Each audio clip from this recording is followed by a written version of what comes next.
Checking out a book through the library thing is pretty simple.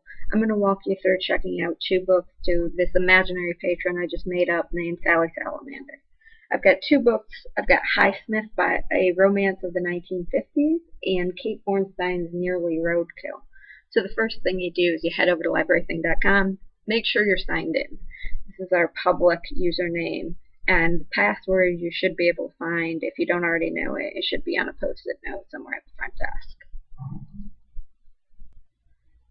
In order to check out a book, all we need to do is search for it here. You want to make sure that you search in this bar here, not this one at the top right, which is sometimes going to be tempting, but it's just going to search the entire website, and it's not going to search for the books within our catalog. You can search by the title or the author name or any kind of keyword. It's going to depend. If you're searching for something in the title, it's like if you search for the word gay, it's obviously going to pull up half of our catalog, so you want it to be specific enough. And you can see here that searching for that title actually pulled up a couple books by Patricia Highsmith instead of the one we're looking for. So this is the one we want, and you want to change the collection. You can do that right here, or you can do it in the next step I'll show you. Take it out of available materials and put it into materials loaned out. Then you want to edit the book. And right here, you can see this is the other place you can change it. That's all set now. In the comments, you want to put the due date and nothing else in this field. So today's date is August 7th. 2 weeks from now is the 21st. It might seem silly to put the year in, but you want to make sure you do it. We actually have quite a few books that kind of get lost in the system, and having that year will help us keep track of it if it goes missing. I'm going to copy this and paste it in here as well, and you'll see why in a minute.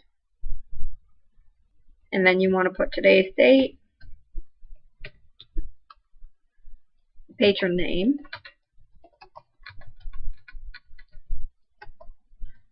their email. I'm going to recommend here that you use their official MSU email. That's a rule that can be broken, but if we have their official MSU email, we also have their net ID, and it's easier to track them down if someone, has a lot of our books. That way we have a kind of extra way to find them. And lastly, you want to put their phone number in there.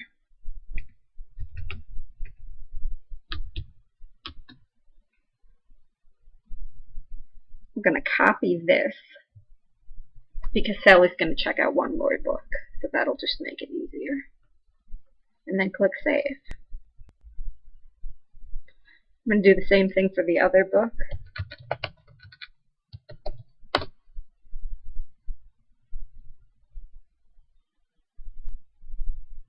Here you'll see 2 copies of the book. It really just means that we have 2 different copies of it, so either one works.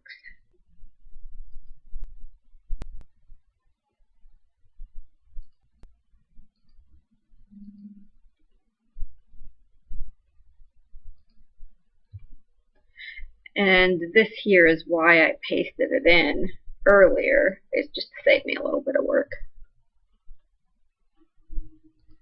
Click Save and you're all set.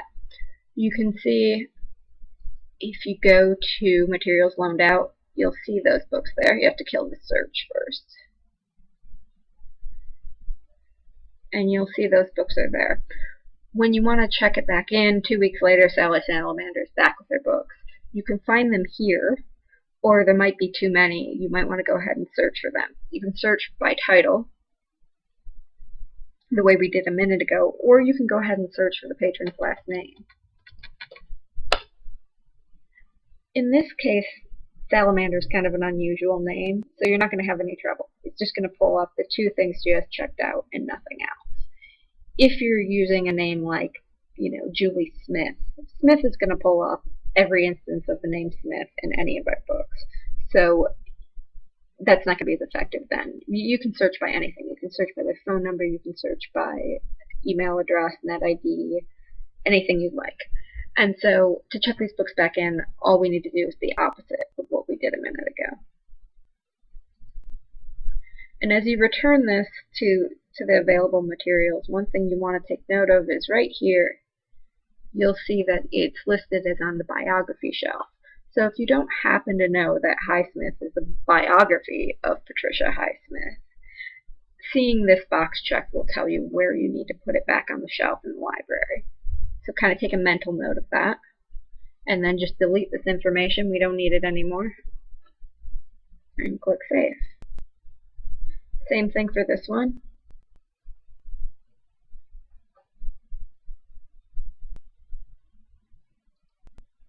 You'll notice this one belongs on the fiction shelf.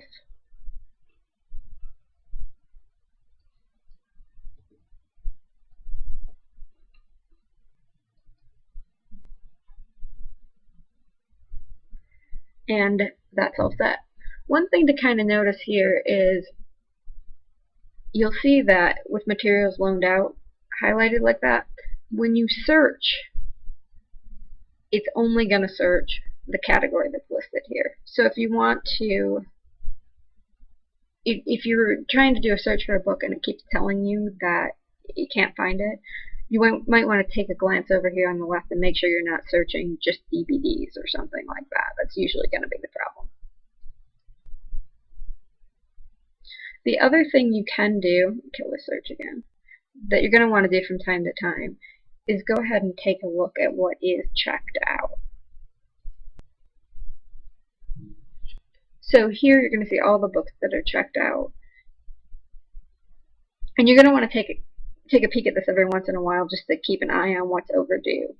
And if you click on the style B here, style A is the default, but these styles are different display modes. And if you click on B, you'll see the due dates are really clearly displayed here. So that's a good way of just keeping tabs on what's overdue.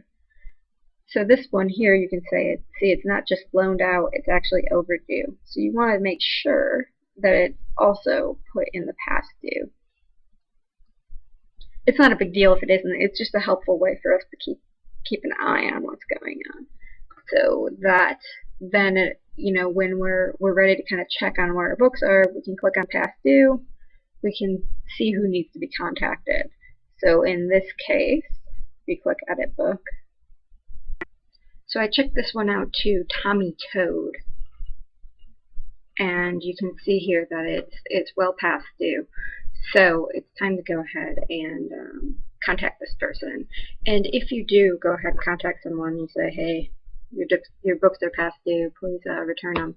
Just make sure you make a note of it. So you want to say, on August the 21st,